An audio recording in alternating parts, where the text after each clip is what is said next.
Germany took in more than 1 million refugees in 2015. One of these refugees was an Afghan teenager named Mohammed Riyad. 2 weeks ago, Riyad left the refugee center and was welcomed into the home of a German foster family. He responded to the kindness and generosity of the German people by boarding a train and shouting Allahu Akbar while hacking and slashing Germans with an axe and a knife. After fleeing the scene, he was surrounded by German police. He charged the police with his axe and they shot him dead. Police later searched the young man's room and discovered a homemade ISIS flag.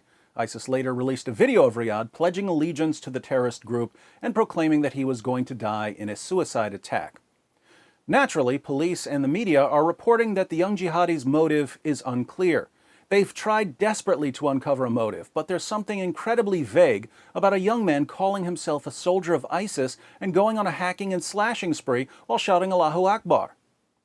Understanding the motives of a jihadi is as difficult as understanding the Quran. We open the Quran and read, "Fight those who do not believe in Allah. Fight those of the unbelievers who are near to you and let them find in you hardness. Muhammad is the messenger of Allah, and those who are with him are severe against disbelievers and merciful among themselves. Surely Allah has bought of the believers their persons and their property for this, that they shall have the garden. They fight in Allah's way, so they slay and are slain."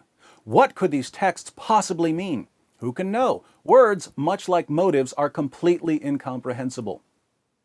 Investigations into terrorist attacks in the West are based on one fundamental principle. If it walks like a jihadi and acts like a jihadi and shouts Allahu Akbar like a jihadi, it must be a disaffected youth haunted by joblessness who's only attacking people because his brain's been overheated by climate change.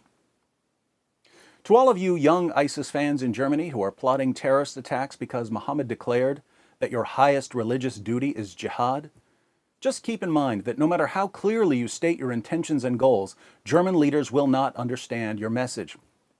Trying to explain fighting in the name of Allah to German leaders is like trying to explain the color red to a man born blind or a symphony to a man born deaf.